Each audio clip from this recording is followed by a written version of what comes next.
राधे राधे। हरे कृष्णा। प्रिय श्रोताओं, आज आप सुनेंगे आषाढ़ मास महात्म्य के 29वें दिन की कथा।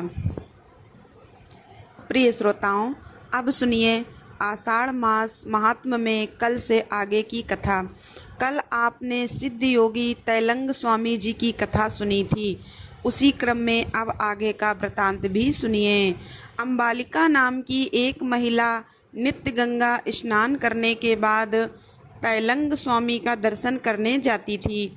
साथ में फल फूल ले जाती थी। स्वामी जी को यह साक्षात बाबा विश्वनाथ समझती थी। अंबालिका की एक ही लड़की थी जिसका नाम था शंकरी। कभी कभी वह भी माँ के साथ बाबा के पास चली जाती थी। अपनी माँ की भक्ति देखकर वह भी बाबा के प्रति असीम श्रद्धा रखती थी। इन्हीं दिनों काशी में चेचक रोग फैल गया। शंकर चेचक से पीड़ित हो गई। हालत सुधरने की अपेक्षा खराब होते गए और बेटी की हालत देखकर माँ बेहाल हो गई। नहाना खाना सब कुछ अनियमित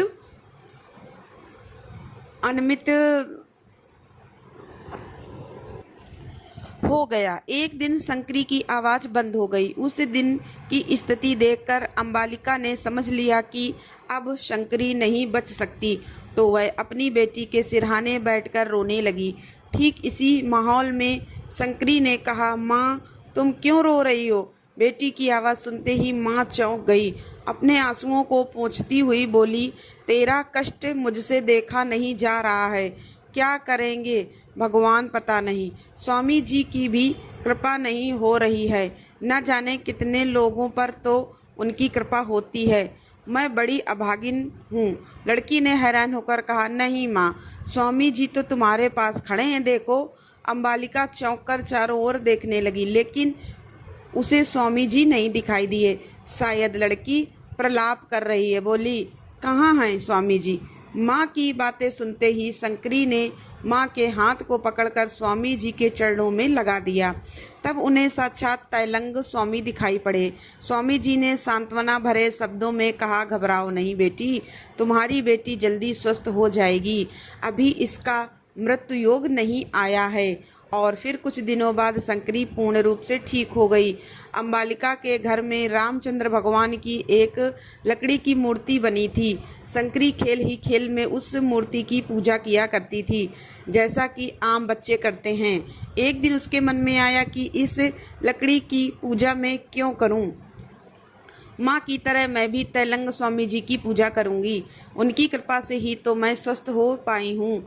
माँ उस समय घर पर नहीं थी, गंगा स्नान और मंदिर दर्शन करने गई हुई थी। शंकरी गंगा जल लेकर तैलंग स्वामी के यहाँ जाने को तैयार हुई। अचानक उसकी दृष्टि राम जी की मूर्ति पर पड़ी तो देखा राम जी की मूर्ति गायब है और वहाँ पर तो स्वामी जी विराजमान हैं। यह देखकर शंकरी हैरान हो गई। उसे हैरान देखकर स्वामी जी ने कहा, मैं आ गया हूँ, मेरी पूजा करो बेटी। पूजा करते करते शंकरी को समाधि लग गई। समाधि टूटने पर उसने देखा अब वही काठ की मूर्ति सामने है और स्वामी जी गायब हैं। शंकरी ने सोचा शायद उसे नींद आ गई होगी और वह नींद में सपना देख रही होगी। तुरंत वह तैलंग स्वामी जी के आश्रम में आई। यहाँ आने पर देखा कि स्वामी जी समाधि लगाए बैठे हैं। उसे यह देखकर आश्चर्य हुआ कि घर पर जो माला स्वामी जी को पहनाई थी वही माला इस समय उनके गले में है। जब समाधि भंग हुई तब शंकरी ने पूछा, बाबा यह माला आपको किसने पहनाई? बाबा ने मुस्कुराकर कहा, तुम ही ने तो पहनाई थी। छोटी बच्ची इस जवाब को सुनकर हैरान रह गई। माला तो घर पर पहनाई थी, फिर यहाँ कैसे आ गई? बाल मन को इस प्रश्न का कोई उत्तर नहीं मिला। शंकरी उन दिनों 8 साल की थी। तब की एक घटना है। एक दिन स्वामी जी गंगा स्नान के लिए चल पड़े। शंकरी को देखकर बोले, चल मेरे साथ। उसे लेकर घाट पर आए। उसे किनारे पर बैठाकर स्वयं गंगा जी में स्वामी जी ने डुबकी लगाई। कुछ देर बाद ऊपर आकर बोले, चल अब तू भी नहा ले। शंकरी ने कहा, लेकिन बाबा मैं तो आपकी तरह तैरना नहीं जानती। बाबा ने कहा, कोई हर्ज नहीं, तू मेरी पीठ पर सवार हो जा, मैं तुझे ले चलूँगा। बाबा की आज्ञा अनुसार शंकरी उनकी पीठ पर लटक गई। कुछ दूर जाने के बाद बाबा ने डुबकी लगाई तुरंत शंकरी ने देखा कि गंगा जी के गर्भ में स्थित एक भवन में वह बैठी है। तैलंग स्वामी ने पूछा, बेटी बताओ तो इस समय कहाँ बैठी हो? शंकरी ने बताया, ये तो नए ढंग का मकान है। बाबा जी सामने शंकरी की ही उम्र के बराबर एक और लड़की खड़ी थी। उसकी ओर इशारा करते हुए शंकरी ने पूछा, बाबा यह कौन है? तैलंग स्वामी ने कहा, यह भगवती देवी हैं, इन्हें प्रणाम करो बेटी। देवी को प्रणाम करने के बाद शंकरी ने पूछा, बाबा यहाँ हम सब हैं, लेकिन गंगा मैया कहाँ हैं? बाबा ने कहा, हाथ लगाकर देखो बेटी। शंकरी ने चारों ओर हाथ लगाया तो पानी ही पानी था। थोड़ी ही देर बाद शंकरी ने अनुभव किया कि वह जमीन पर बैठी है। वही गंगा का किनारा और वहीं सीढ़ियाँ हैं। बाबा गंगा जी में स्नान कर रहे हैं। उसने बाबा से पूछा, बाबा यह तो बताइए हम लोग अब तक कहाँ थे?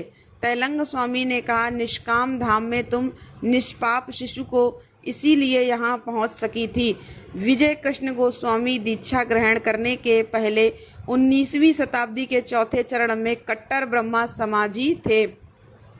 उनकी प्रखर विद्वता को देखकर तत्कालीन अनेक ब्राह्मी समाज नेता उन्हें भावी नेता के रूप में वर्ण कर रहे थे, पर उनका तन मन ईश्वर की खोज में व्याकुल था। वे ऐसे संत या योगी से मुलाकात करना चाहते थे जिसने प्रत्यक्ष रूप से ईश्वर को देखा हो। अपनी इस खोज के सिलसिले में वे भारत के विभिन्न प्रांतों का चक्कर काटते हुए काशी आए। यहाँ आने पर उन्हें पता लगा कि इस समय काशी में एकमात्र सिद्ध महापुरुष तैलंग स्वामी हैं, जिन्हें सारा नगर बाबा विश्वनाथ की तरह पूजता है। वे मौन रहते हैं, कभी कभी भक्तों के प्रश्न करने पर उत्तर देते हैं। तैलंग स्वामी की इतनी प्रशंसा सुनने के बाद एक दिन वे उनका दर्शन करने के लिए गए। गोस्वामी जी यह देखकर दंग रह गए कि जिस बालू पर पैदल चलकर यहाँ आने में उन्हें कई जगह आराम करने के लिए रुकना पड़ा, उसी बालू पर स्वामी जी नंगे बदन लेटे हुए हैं। रास्ते में साथ चलने वालों की जबानी उन्होंने यह भी सुना कि स्वामी जी गंगा नदी पर भासमान रहते हैं और कभी कभी तो डुबकी लगाकर अदृश्य भी हो जाते हैं। इन सभी घटनाओं का प्रभाव गोस्वामी जी पर पड़ा। लगातार 2-3 बार दर्शन करने के बाद एक दिन गोस्वामी जी ने चिर परिचित प्रश्न किया, महाराज जी क्या आपने प्रत्यक्ष रूप से ईश्वर को देखा है? स्वामी जी ने कहा, मैं अगर कहूँ कि मैंने देखा है फिर सवाल उठाओगे कि यह कैसा है? तुम स्वयं ईश्वर को देख सकते हो, यह कार्य गुरु की सहायता से ही हो सकता है। गोस्वामी जी ने पूछा, तो बताइए ना, आखिर कौन से गुरु सहायक होंगे, शिक्षा गुरु या फिर बीज मंत्र देने वाले या और कोई? स्वामी जी ने कहा, पहले तो यह समझ लो कि गुरु क्या है। इस संसार में साधक के लिए गुरु की महत्ता सर्वोपरि है। गुरु की माता पिता हैं। अगर कभी शिव जी नाराज हो जाएं तो गुरु उसकी रक्षा कर सकते हैं। यही वजह है कि हमारे यहाँ गुरु वंदना में कहा गया है, गुरु की ब्रह्मा गुरु विष्णु गुरु महेश्वर हैं। जो गुरु पर ब्रह्मा तक पहुँचने का मार्ग प्रशस्त करते हैं, उन गुरु को प्रणाम करना चाहिए। गुरु 2 तरह के होते हैं, एक शिक्षा गुरु और दूसरे दीक्षा गुरु। जब तक गुरु से ज्ञान की प्राप्ति नहीं होती तब तक इस चराचर जगत का ज्ञान नहीं होता। जिस शक्ति के द्वारा हमारी आत्मा की उन्नति होती है और हम मुक्ति की ओर अग्रसर होते हैं, वही शक्ति हमारे गुरु हैं। इस तरह प्रवचन अक्सर तैलंग स्वामी गोस्वामी जी को देते रहे। योग्य पात्र को ज्ञान देना तो उचित ही होता है, लेकिन इसके पीछे एक और रहस्य था जिसका ज्ञान गोस्वामी जी को भी नहीं था। आमतौर पर स्वामी जी इस तरह की बातें सामान्य लोगों से बिल्कुल नहीं करते थे। उस दिन गोस्वामी जी के आते ही स्वामी जी ने कहा, गोस्वामी चलो आज कुछ दूर टहल आएं। आज तिलक स्वामी क्यों एक ब्रह्मा समाधि के साथ टहलने जा रहे हैं, इस रहस्य को कोई नहीं समझ सका। स्वयं गोस्वामी जी भी नहीं भांप सके। गंगा किनारे टहलते हुए वरुणा संगम तक चले आए। पास में ही आदि केशव का मंदिर है। यहाँ आने पर तैलंग स्वामी ने कहा, जाओ नदी में स्नान कराओ, आज मैं तुम्हें दीक्षा दूंगा। तैलंग स्वामी का आदेश सुनकर गोस्वामी जी भड़क उठे, आप मुझे दीक्षा देंगे? आखिर क्यों? मेरी इच्छा हुई है। अगर आपकी इच्छा है तो मेरी तो नहीं है ना। आप जैसे व्यक्ति से तो भूलकर भी दीक्षा नहीं ले सकता जो खड़े खड़े शिवलिंग पर लघु शंका करते हैं। तैलंग स्वामी ने कहा, लेकिन मैं तो तुम्हें दीक्षा देकर ही रहूँगा। इसीलिए तो यहाँ लेकर आया हूँ। यही यही वह समय है जब मुझे यह क्रिया करनी है। यद्यपि मैं तुम्हारा असली गुरु नहीं हूँ, बाद में असली गुरु आकर तुम्हें शिक्षा देंगे। मुझे तो जितना आदेश मिला है उतना करना है। जाओ स्नान करके आओ। गोस्वामी जी ने कहा, मैं यह सब ढकोसला नहीं मानता, मुझे आपसे दीक्षा नहीं लेनी। इतना सुनते ही तैलंग स्वामी ने गोस्वामी जी को धर दबोचा और नदी में ले जाकर जबरन नहला दिया। सुनसान स्थान वे इस जबरदस्ती के विरुद्ध चीखते रहे, पर भला यहाँ उनकी कौन सुनता। इसके बाद स्वामी ने दीक्षा कार्य प्रारंभ किया। क्रिया समाप्त होते ही गोस्वामी जी की मन स्थिति में अद्भुत परिवर्तन हुआ। स्वप्न दृष्टा की तरह उन्होंने स्वामी जी को साष्टांग प्रणाम किया। आशीर्वाद देते हुए स्वामी जी ने कहा, यह तुम्हारी अंतिम दीक्षा नहीं है। उपयुक्त समय आने पर तुम्हारे वास्तविक गुरु दीक्षा देंगे, वही तुम्हें बीज मंत्र देंगे। तब तुम अपने इष्ट का दर्शन कर सकोगे, जिनके बारे में तुमने मुझसे प्रश्न पूछा था। तो मेरे वास्तविक गुरु कहाँ हैं, यह जानने से अभी तुम्हें कोई लाभ नहीं है, क्योंकि तुम लाख कोशिश करो तो भी उनके पास नहीं पहुँच सकते। हाँ, वे स्वयं कभी अवश्य बुला सकते हैं। वे स्वयं भी समय की प्रतीक्षा कर रहे हैं। उनसे दीक्षा ग्रहण करने के बाद तुम्हारा साधक जीवन प्रारंभ होगा। कहा जाता है कि एक बार काशी में परमहंस रामकृष्ण देव आए। वहां आने पर उनकी आध्यात्मिक शक्ति अनजानी दिशा की ओर जाने के लिए आकर्षित होने लगी। परमहंस जी समझ गए कि कोई दिव्य आत्मा उन्हें अपनी ओर आकर्षित कर रही है। मंत्र मुग्ध भाव से वे कई लोगों को अपने साथ लेकर चल पड़े। गर्मी का मौसम, दोपहर का समय, तेज लू चल रही थी। दशाश्वमेध घाट से उत्तर की ओर परमहंस जी अपने भक्तों के साथ रवाना हो गए। बीच बीच में जहाँ घाट नहीं थे वहाँ गर्म बालू पर चलना पड़ रहा था। साथ के लोग पाद त्राण पहने हुए थे, केवल परमहंस जी नंगे पांव थे। साथ चलने वाले लोगों में रानी रासमणी के दामाद मथुरानाथ विश्वास भी थे। अचानक परमहंस जी के साथ चलने वाले लोगों ने देखा कि सामने से एक नंग धड़ंग बाबा दोनों हाथ फैलाए तेजी से इनकी ओर चला आ रहा है। पास आते ही उन्होंने परमहंस जी को अपने अंक में भर लिया, जैसे युगों युगों के बाद दो घनिष्ठ मित्र आपस में मिलते हैं। इस मिलन को देखकर परमहंस जी के भक्तों को समझते देर नहीं लगी कि यह अपरिचित महात्मा निसंदेह उच्च स्तर के हैं, वरना इस प्रचंड गर्मी में इतनी दूर परमहंस जी तो नहीं आते। परमहंस जी ने तुरंत साथ आए लोगों से कहा, अरे भाई, तुम लोग खड़े खड़े क्या मुंह देख रहे हो? बाबा के शरीर में साक्षात विश्वनाथ हैं। अपना अहोभाग्य समझो जो ऐसे दिव्य आत्मा के दर्शन का सौभाग्य प्राप्त हो रहा है। इन्हें प्रणाम कर अपना जीवन सफल बनाओ। आज मेरी काशी यात्रा सफल हो गई। देर तक दोनों संत आपस में मौन वार्ता करते रहे। यहाँ से वापस लौटते समय मथुरा बाबू से परमहंस जी ने कहा, आज बहुत दिनों बाद पूर्ण कला युक्त संत का मैंने दर्शन किया। आहा, कितने सुंदर लक्षण हैं। माँ काली के साक्षात सेवक हैं ना। माँ जगदम्बा की इस पर कृपा होगी, उसे भला किसी बात की चिंता। मथुरा बाबू ने चकित दृष्टि से पूछा, तैलंग स्वामी काली के भक्त हैं, यह आपको कैसे मालूम हुआ? आप तो कभी उनके आश्रम में नहीं गए। तब परमहंस जी ने कहा, माँ काली के भक्त में जितने लक्षण होते हैं वह सब स्वामी जी के शरीर पर मैंने देखा। उन लक्षणों को देखकर ही तो विश्वास हुआ। इन आँखों से कुछ भी छिपा नहीं रहता। बाबा ने असाधारण योगी हैं, इस बात का ज्ञान तो मुझे गले मिलते ही हो गया। पिछले वर्षों में इस तरह का योगी पैदा ही नहीं हुआ। इन्हें अपने शरीर का कोई ज्ञान नहीं। अरे, जिस बालू पर तुम लोग जूते पहनकर चलने में भी कष्ट का अनुभव कर रहे थे, उस पर निर्वस्त्र लेटे हुए थे।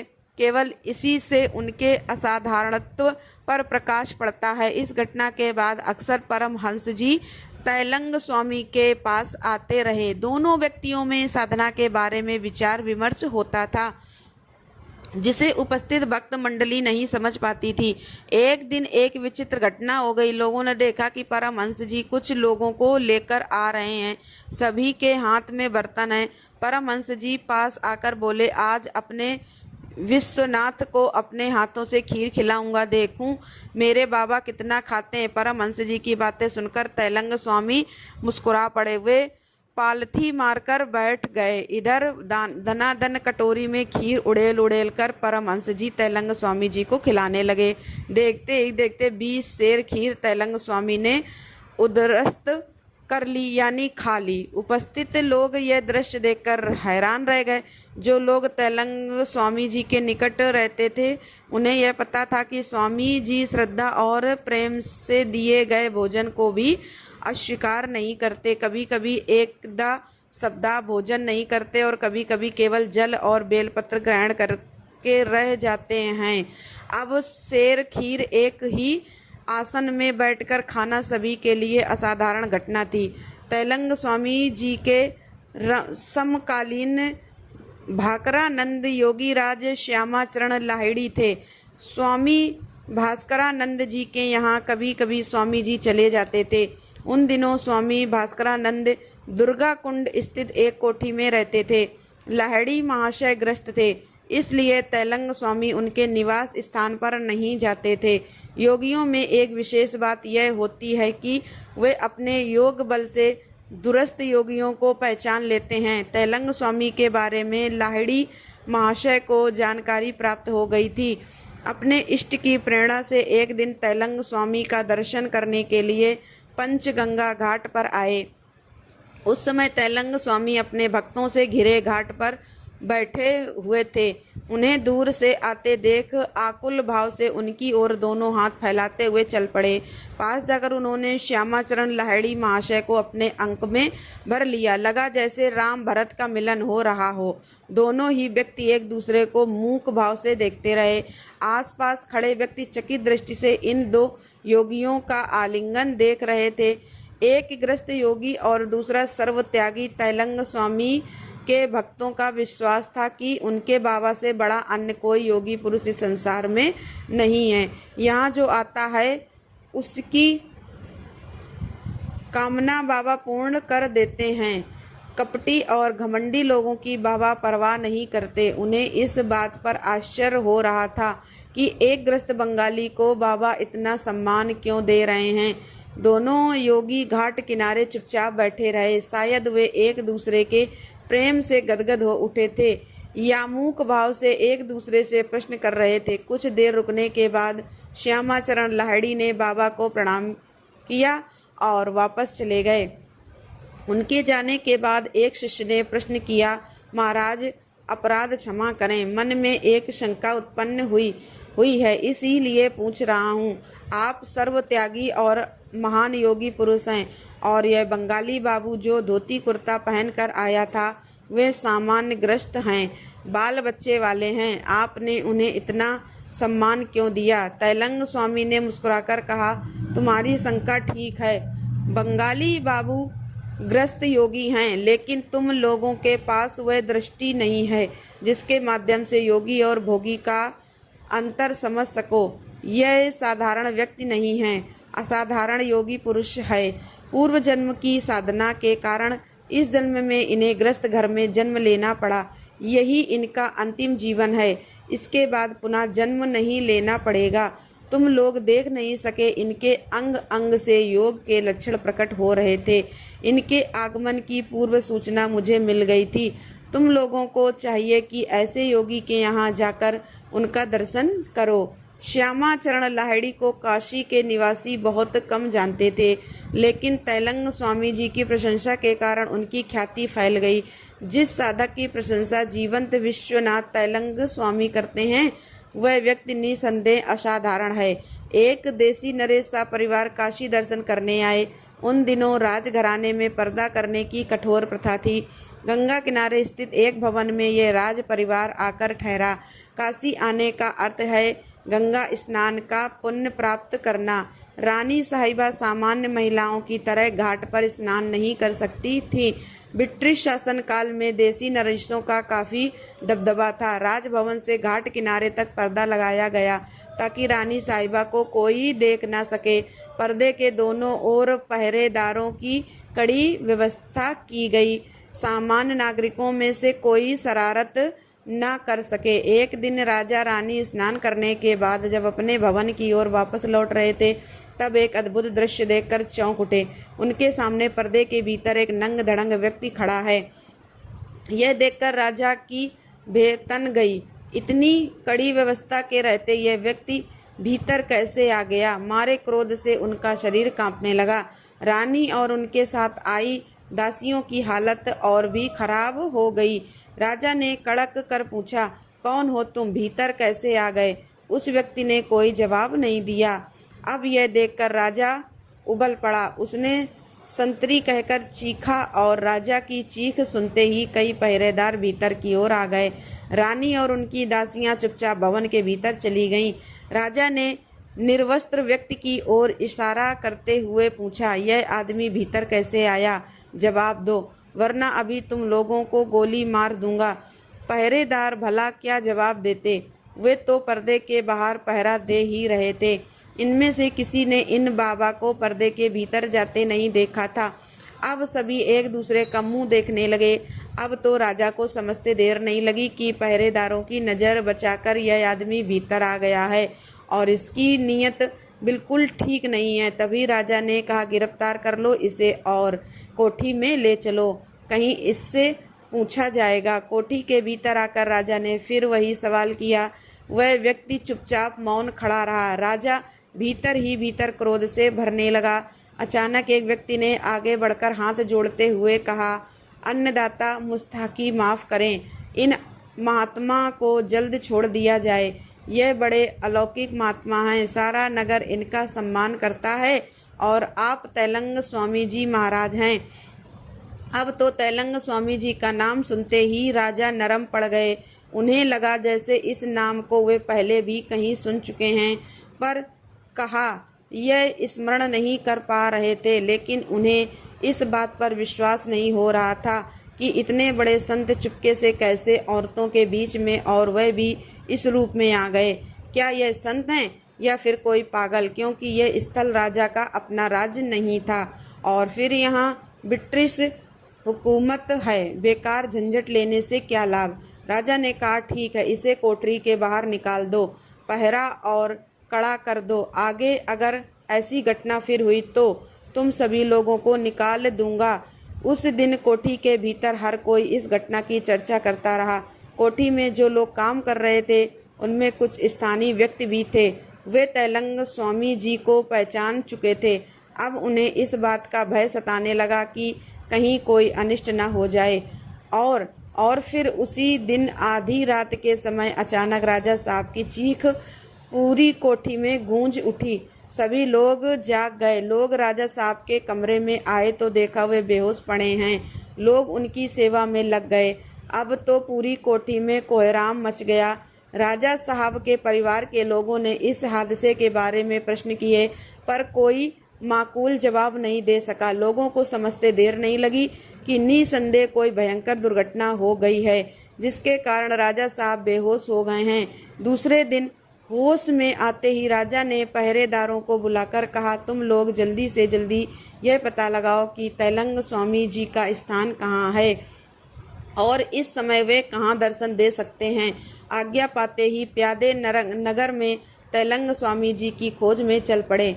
उन्हें बहुत ज़्यादा दूर नहीं जाना पड़ा। नगरवासियों से पता चला कि स्वामी जी पंचगंगा घाट पर उपस्थित हैं। अब तो यह समाचार पाते ही राजा साहब दलबल सहित स्वामी जी के निकट आए। उनके चरणों में मस्तक रखते हुए कहा, अपराध क्षमा करें भगवान, अनजाने अपराध हो गया। और स्वामी जी ने हाथ उठाकर आशीर्वाद दिया। बंगाल के श्री रामपुर निवासी जय गोपाल काशी में रहते थे। स्वामी जी के प्रति इनकी असीम भक्ति थी। नित्य शाम को सत्संग के उद्देश्य से आते थे और जब भी आते तो कभी दूध तो कभी फल या मिठाई लेकर आते थे।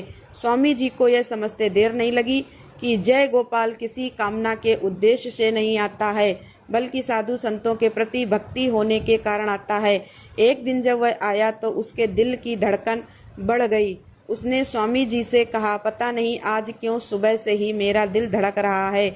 इस कष्ट से मुक्ति पाने के लिए आज सवेरे मैं आपके पास आ गया।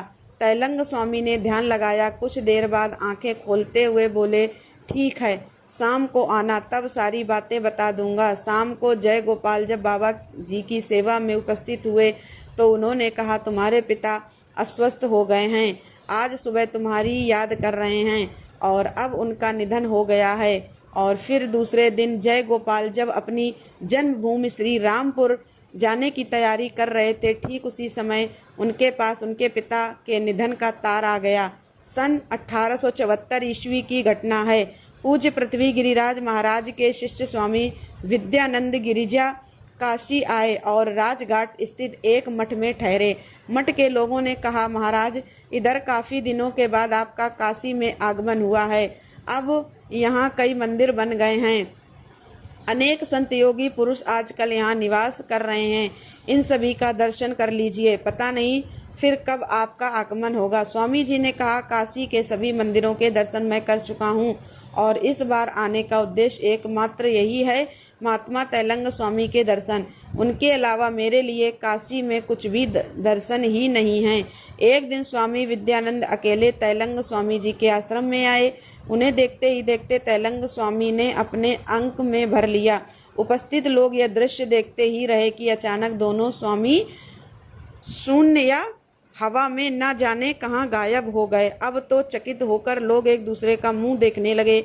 इस प्रकार के दृश्य इससे पहले किसी ने नहीं देखे थे।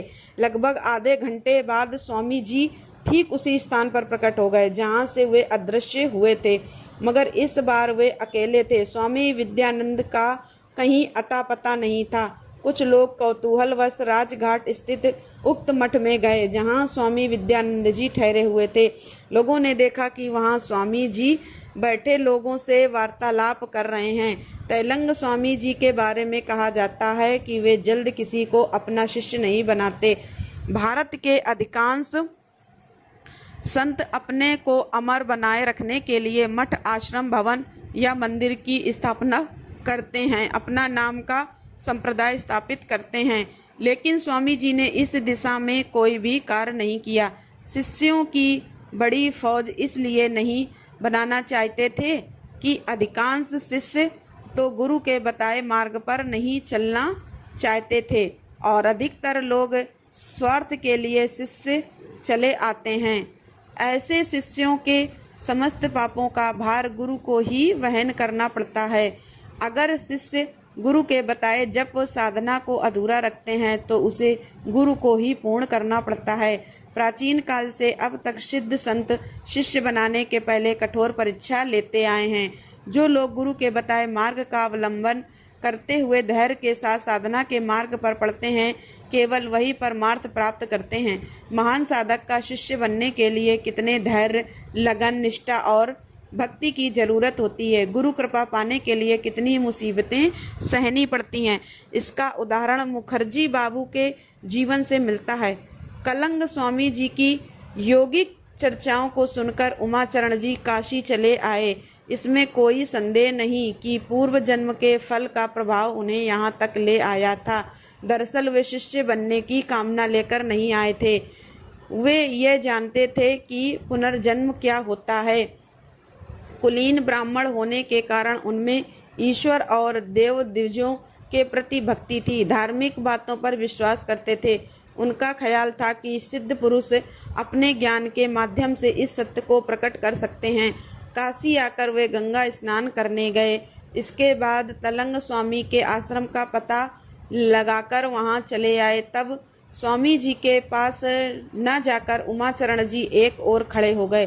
कुछ देर बाद तेलंग स्वामी की नज़र इन पर पड़ी। स्वामी जी ने उंगली के इशारे से उन्हें सूचित किया कि आश्रम के बाहर चले जाओ। उमाचरण जी की इच्छा थी कि कुछ देर और रुक जाएं, पर इन्हें न जाते देख स्वामी जी के सेवक मंगलदास ठाकुर ने कहा, स्वामी जी का आदेश हुआ है कि आप तुरंत आश्रम के बाहर चले जाएं। उसी दिन तीसरे पहर पुनः उमाचरण जी गए और सवेरे की तरह एक ओर खड़े हो गए। उस समय भी मंगलदास ने इन्हें बाहर जाने का आदेश दिया। लाचारी से उमाचरण जी खिन्न मन से चले आए। फिर दूसरे दिन इसी घटना की पुनरावृत्ति हुई। तीसरे दिन उमाचरण जी ने सोचा कि आज मैं तो नहीं जाऊंगा। इस निश्चय के बाद आदेश होने पर भी जब वे नहीं गए, तब वहां दूध दुहने वाले अहीर सेवक को आदेश दिया गया कि इस बंगाली बाबू को धक्के देकर बाहर निकाल दो। आदेश का तुरंत पालन हुआ। इस अपमान से उमाचरण इतने क्षुब्ध हो उठे कि घर आकर देर तक रोते रहे। एक संत इस तरह अपने एक भक्त के प्रति पेश आ सकता है, इसकी कल्पना उन्हें नहीं थी। वे वहाँ किसी का कोई नुकसान नहीं कर रहे थे, बल्कि चुपचाप खड़े होकर संत का दर्शन ही तो कर रहे थे। आखिर स्वामी जी ने मेरा इस प्रकार अपमान क्यों किया? इतनी पीड़ा होने पर भी उन्होंने अपनी पराजय स्वीकार नहीं की। एक अज्ञात प्रेरणा से वशीभूत होकर वे नाना प्रकार की बातें सोचते रहे। उन्होंने यह भी सोचा कि अगर स्वामी जी के उन सेवकों को घूस में कुछ रकम दे दूं तो शायद वे लोग मेरे साथ अभद्र व्यवहार नहीं करेंगे। हो सकता है कि मेरी सिफारिश ही कर दें। राजा के पास पहुंचने के लिए पहले द्वारपाल की पूजा अनिवार्य है। इसी तरह की बातें सोचते हुए वे चौथे दिन फिर स्वामी जी के आश्रम में आए। स्वामी जी के प्रमुख शिष्य मंगलादास को 4 और अहीर सेवक को ₹2 घूस में देकर अपना उद्देश्य बताया। दोनों व्यक्ति अयाचित धन पाकर प्रसन्न हो गए, लेकिन मंगलदास ने स्पष्ट किया कि अगर बाबा की इच्छा न हुई तो तुम यहाँ रह नहीं सकते। हमें बाबा की आज्ञा का पालन तो करना ही पड़ेगा। यह ठीक है कि तब सख्ती से पेश नहीं आएंगे। अहीर सेवक ने कहा, आपके आते ही मैं तो तुरंत रफू चक्कर हो जाऊंगा। इस तरह बाबा का आदेश मुझ पर लागू ही नहीं होगा। दोनों व्यक्तियों से अभय दान पाने के कारण उमाचरण का साहस बढ़ गया। उन्हें इस बात पर भरोसा हो गया कि अब यह दोनों मेरा अपमान नहीं करेंगे। आज तो चाहे कुछ भी हो जाए, पर अपने मन की बात बाबा को सुनाकर ही दम लूँगा। इस तरह की कल्पना करते हुए वे मठ के भीतर आकर खड़े हो गए। ठीक इसी समय एक विचित्र घटना हुई। कलकत्ते से 2 बंगाली बाबू बाबा का दर्शन करने आए। बाबा को प्रणाम करने के बाद दोनों चुपचाप खड़े हो गए। अपनी आदत के अनुसार बाबा ने इन लोगों को इशारे से बाहर चले जाने को कहा। इनमें एक व्यक्ति समझदार था। वह बाबा का उद्देश्य समझकर बाहर की ओर चल पड़ा। दूसरा व्यक्ति थोड़ा क्रोधी प्रकृति का था। वो सेवकों से उलझ गया। उसने कहा, यह कौन सा कायदा है जो हमें भगाया जा रहा है? हम तो इतनी दूर से बाबा का दर्शन करने, अरे इनसे उपदेश लेने आए हैं और यहाँ हमें जबरन भगाया जा रहा है। यहाँ हम मेहमानी करने नहीं आए हैं। कुछ देर रुकने के बाद खुद चले जाएंगे। इस बाबू की बातें सुनकर बाबा अप्रसन्न हो उठे। उन्होंने अहीर सेवक को इशारे से सूचित किया कि यहाँ से इसे तुरंत हटाओ। आजकल बाबा मौन धारण किए रहते हैं। दूसरों से बातें करने के लिए दीवारों पर लिखे श्लोकों के द्वारा अपने विचार प्रकट करते हैं। बाबा की आज्ञा पाते ही अहीर सेवक ने उस बंगाली बाबू के कंधे पर हाथ रखकर कहा, बाबा का दर्शन आप कर चुके हैं, अब तुरंत चलते फिरते नजर आइए। बखेड़ा करेंगे तो उठाकर बाहर फेंक दूंगा। सेवक की बातें सुनकर बंगाली बाबू और नाराज हो गए। बोले, अब इस तरह का अपमान करने पर मैं नहीं जाऊंगा। यह कोई सभ्यता है? तभी बाबा ने इशारे से बंगाली बाबू को ठहरने को कहा और मंगलदास ठाकुर को बुलाया। दीवारों पर लिखे संस्कृत श्लोक की ओर इशारा करते हुए उन्होंने मंगलदास को लिखने को कहा। जब लेख पूरा हो गया तब उसे सुनाने की आज्ञा दी गई। मंगलदास ने उस कागज को पढ़ते हुए कहा, ₹18 का जूता बाहर छोड़कर मुझे देखने आए हो। अगर कोई उसे चोरी करके ले जाए तो नंगे पैर वापस जाने में कष्ट होगा। यही बात तुम अपने मन में सोच रहे हो, यानी मुझे नहीं देख रहे हो, बल्कि तुम्हारा ध्यान अपने जूते की ओर है। बताओ, क्या यह बात सच नहीं है? झूठ कहने की कोई ज़रूरत नहीं। अब तुम जल्द से जल्द यहाँ से बाहर चले जाओ और अपना जूता पहनकर घर वापस जाओ। अभी तक तुम्हारा वह जूता वहाँ मौजूद है। मंगलदास की बातों को सुनकर वहाँ उक्त जितने व्यक्ति लोग थे सभी हैरान रह गए। बाबा कैसे बाबू के मन की बात जान गए? तब उमाचरण मुखर्जी ने धीरे से उक्त बंगाली बाबू से पूछा, बताइए तो सही, क्या बात सही है कि यहाँ आने के बाद आप अपने जूते के बारे में ही सोच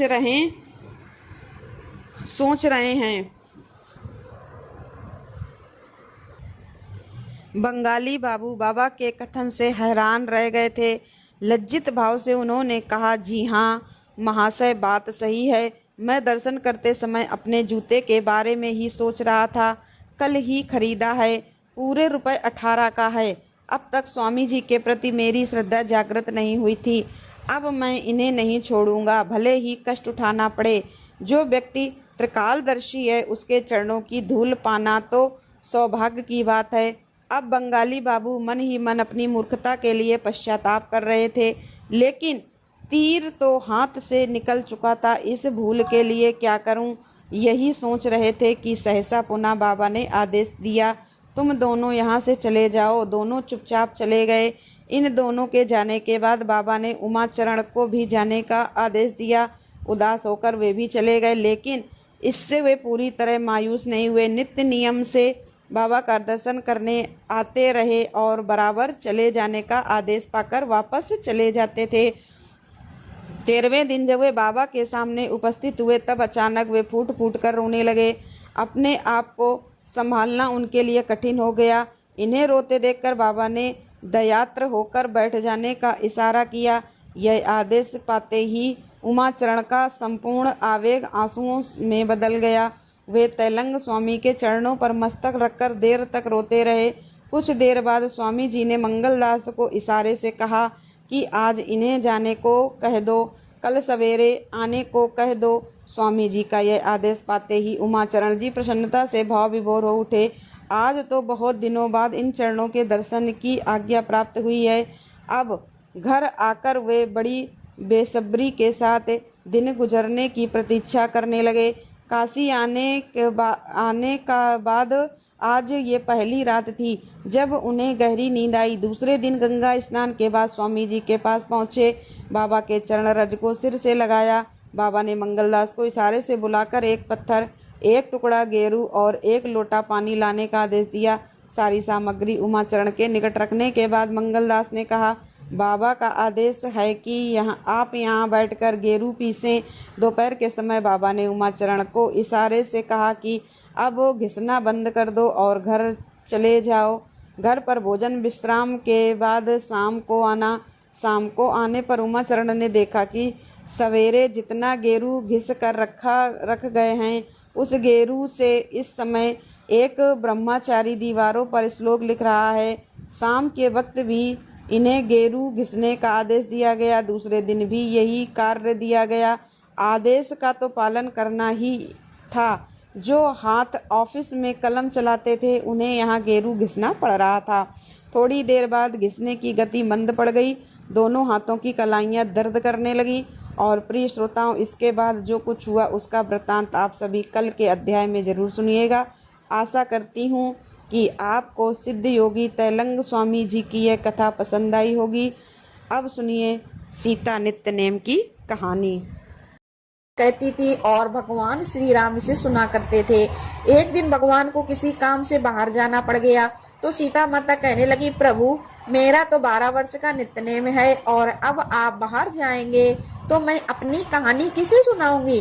तब भगवान राम जी ने कहा कि तुम कुएं की पाल पर जाकर बैठ जाना और वहाँ जो औरतें पानी भरने आएंगी उन्हें अपनी कहानी सुना देना। सीता माता भगवान के कहे अनुसार कुएं की पाल पर जाकर बैठ गईं। तभी एक स्त्री आई जिसने रेशम जरी की साड़ी पहन रखी थी और सोने का घड़ा ले रखा था। सीता माता ने उसे देखा तो कहने लगी कि बहन मेरा 12 वर्ष का नित्य नेम सुन लो। तब वह स्त्री बोली, मैं तुम्हारा नित्य नेम सुनूंगी तो मुझे तो घर जाने में देर हो जाएगी, फिर मेरी सास मुझसे लड़ेगी। उसने कहानी नहीं सुनी और चली गई। घर जाते ही उसकी रेशम जरी की साड़ी फट गई, सोने का घड़ा मिट्टी के घड़े में बदल गया।